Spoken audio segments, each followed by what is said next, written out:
on this road before. This is the way up to the top of the North Pole.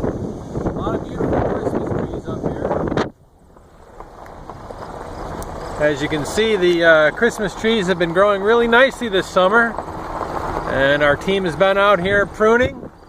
And they're all looking really great. The fields and the Christmas tree fields happens to be late August. And as you can see in our Christmas tree fields, we have had a team go through and with a lawnmower and cut lanes or swaths for us to get in amongst these trees, because some of them are pretty tight together. And come down here and talk to Farmer Brian. So Brian, you've been out here in the fields pruning, and I see we've got a Christmas tree right here. It's about 6 feet tall. So first off, what kind of tree is that? So we're in a block of Douglass Fir here, and so a tree this size, about 6 feet high.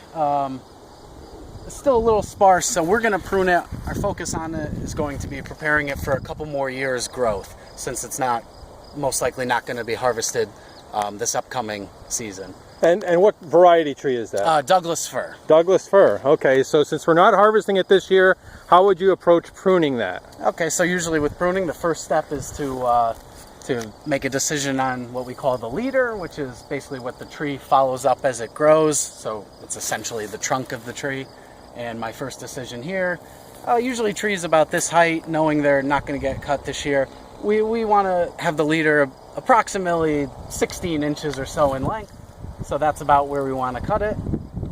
If we leave the leaders too long, they'll stretch and grow vertically faster than we want them to. We like them to have proportionate growth. So by cutting the leader at about 16 inches tall for a tree of that age, that allows the tree to grow robustly, but once it nears the harvest size, we want to cut it to a shorter length so it puts more energy into the branches and fills out a little bit better. Yep, exactly. So then from there, basically just going to follow a line, or the taper the tree down. Taper the tree right from the crown to the apron, is that what we call the bottom? Yeah, the skirt. The skirt, okay.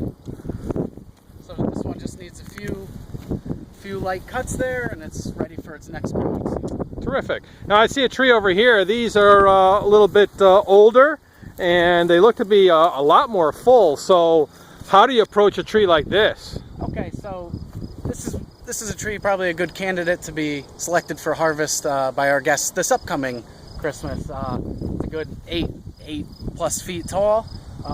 So yeah, the focus is a little bit different here. We basically just want to prune it to its most attractive natural appearance. So instead of removing what we call a double, which I would have removed on a smaller tree, we just want to make it fit into the taper of the tree.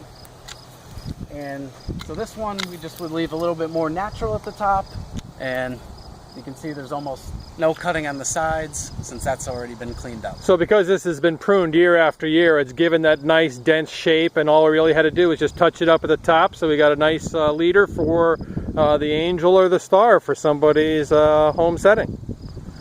Thanks very much, Brian. So we've been out here in the fields, and it's a beautiful day in August. And as you can see, we have 200 acres of Christmas trees, and every tree every year does get pruned. So we'll see you out in the fields. Make it a delicious day.